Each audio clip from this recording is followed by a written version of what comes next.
We are talking all things NFL Draft Scouting Combine here on this edition of the Kansas City Chiefs Report. And with the draft quickly approaching, just over a month and a half away, if you want the Chiefs to have a great draft, I need you to like today's video. We need at least 500 likes to get the good vibes going, Brett Veach's direction. If we reach 500 likes, then I'm going to bring you a mock draft on next week's show. So do your part, hit the like button, don't jinx it for a good draft, and we'll get started with today's show.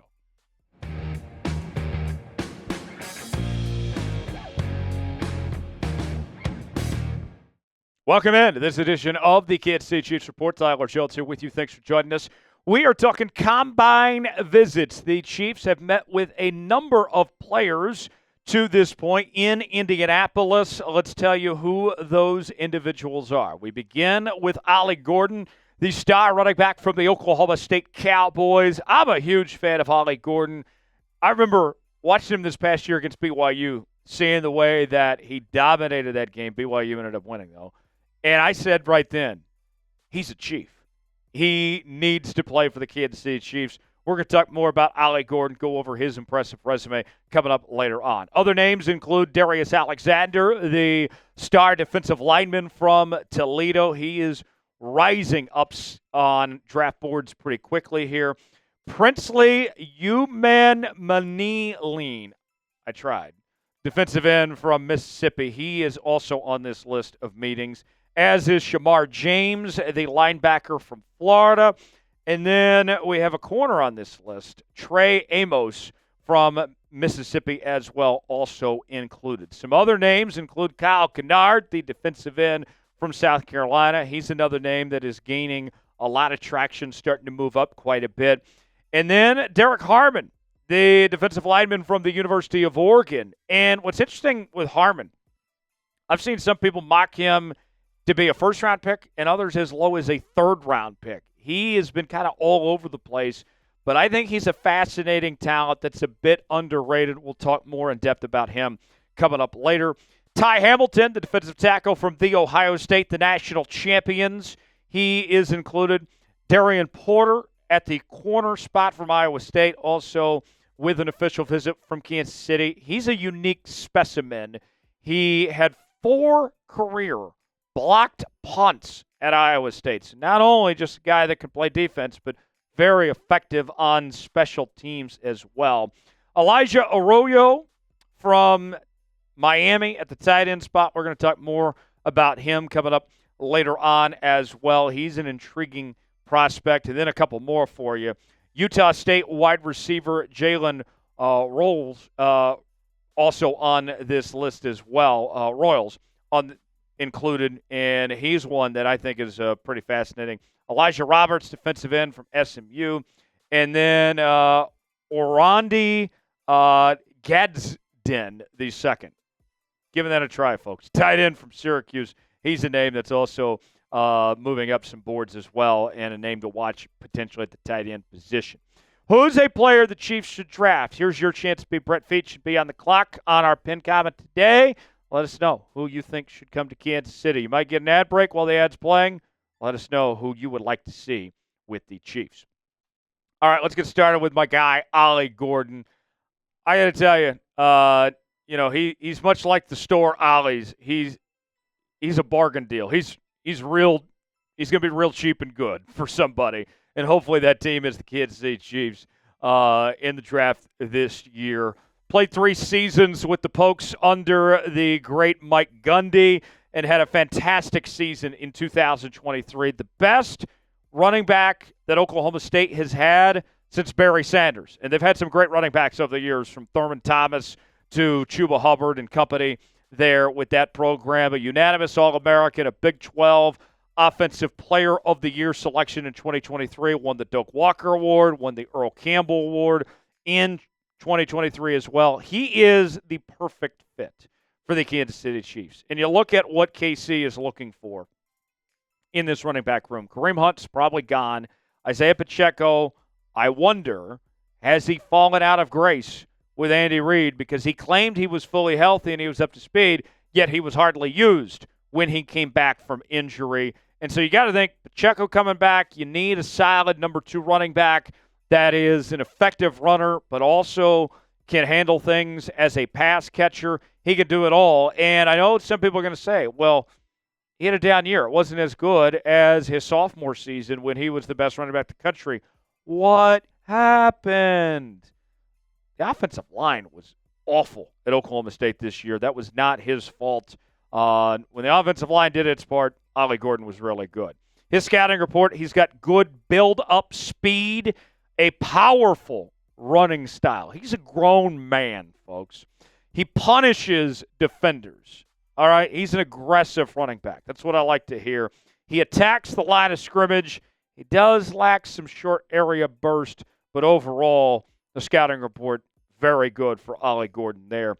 His statistics in his career, he had that great year with the Pokes in 2023 when he rushed for 21 touchdowns and over 1,700 yards. This past season, his numbers went down as he was held to under 900 yards, but still averaged 4.6 yards a carry behind a bad offensive line. Still hit the end zone 13 times this year at Oklahoma State.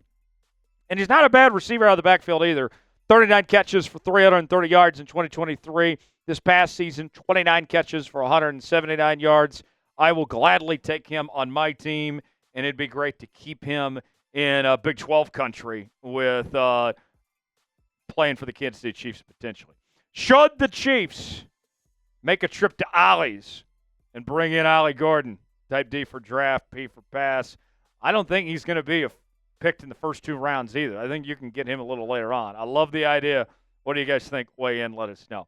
We are all over the NFL draft here at the Kansas City Chiefs Report as we bring you sometimes 2 and 3 videos a day. We also have live shows every Tuesday. We have interactive Q&A mailbags, breaking news, and more. Your one-stop shop for all things Kansas City Chiefs. If you love the Chiefs, this is the channel for you. Subscribe now for free. Let's get at least 20 subs off today's video. Folks, you got to subscribe. You have to. You have to. We're close to 70,000 subscribers. All right? Help me out. Subscribe now for free. You'll be glad you did. YouTube.com/ChiefsTV. Let's talk about Derrick Harmon now. Harmon spent 1 season with the Oregon Ducks, but he did spend his entire time in the Big Ten Conference. He was named a second-team All-Big Ten selection in 2024, and he's had a very good combine. Bleacher Report has named him the biggest winner among defensive tackles at the NFL Draft Combine this week. And I got to tell you, I'm a big fan. The numbers that you'll see in a bit, they aren't too crazy, but they don't tell the full story, all right? The numbers with Derrick Harmon don't show you that he was taking on a lot of double teams, that there was a lot of effort taken by opposing offenses to try to take him out of the equation, and that helped his other teammates thrive on a very good Oregon defense with Dan Lanning as his head coach. Dan Lanning, by the way, I don't know how many people know this. He's from Liberty, Missouri, diehard Chiefs fan as well. He says his dream job is to be the head coach of the Chiefs someday. Maybe he ends up replacing Andy Reid, but I love Derrick Harmon. I love where he came from, a tough physical mindset there, learning from one of the best in Dan Lanning. I'm a fan. More on Harmon, his scouting report. Thick, long arms, thick build, impressive upper body strength, aggressive as a pick player. He's got good pad level. You don't have to tell him twice that the low man wins. He does need to develop a bit of a counter move, especially if he's going to continue to take on these double teams. In that sense, that'll be something that he needs to work on as far as that goes. And his statistics, this is what I mean as far as he wasn't over the top with his sack total. 5 with 11 TFLs, 55 pressures, 2 forced fumbles this past year with the Oregon Ducks. What do you think about Derrick Harmon? Should the Chiefs draft him? Type Y for yes, in for no. Weigh in. Let us know if you'd like to see him in Kansas City. Got a great deal for Chiefs fans we're offering right now. Hats are on sale for up to 50% off. Got the flat bill version, the baseball cap style, all sorts of different hats to choose from that you're seeing on your screen right now. And there's plenty more that are also available at chatsports.com/Chiefs hats. So what are you waiting for? Go see for yourself and get yours today. chatsports.com/Chiefs hats. The link is in the comments and description of today's video. That is chatsports.com/Chiefs hats to get yours today. Elijah Arroyo is who we're talking about next. Elijah, come forth. Played for the Miami Hurricanes from 2021 to 2024. second team All ACC selection this past year, and he is seeing his stock really start to trend upwards because when we show you the statistics here, he really only had 1 year production. It's kind of a small sample size for him. ESPN in their draft rankings, they're calling him the 4th best tight end and the 48th overall best prospect in this year's draft. And the comparison that he's getting, and I really like this, is he is similar to Jimmy Graham, which if you're getting a Jimmy Graham, I would gladly take a Jimmy Graham on this team. Vertical athleticism. He also has good height and frame. He looks the part for a tight end at the NFL. He is a very good route runner as well, and he's got some untapped potential. We mentioned just 1 year really to work with at this point. I think there's still a ton of growth that his game is going to get better, but he does have an extensive injury history, so that could be something to potentially monitor there as far as that goes. And you look at the numbers, only 1 drop. I like that. 7 touchdowns, over 17 yards of reception. That's extremely high for a tight end. With close to 600 receiving yards, getting to play with Cam Ward. He was in a very prolific, fun offense this past season there with the Miami Hurricanes. What is the Chiefs' biggest need in this draft? We've talked about a couple players at some key positions. What comes to mind to you? Weigh in and let us know what you believe that is. Thanks for joining us here on this edition of the Kansas City Chiefs Report. We're going to continue to bring you more coverage throughout the next few days from the NFL Draft Combine. If you want the Chiefs to have a good draft, you already know what to do. Hit that like button. We certainly would appreciate it. I'm Tyler Jones. Thanks for joining us. We'll see you next time.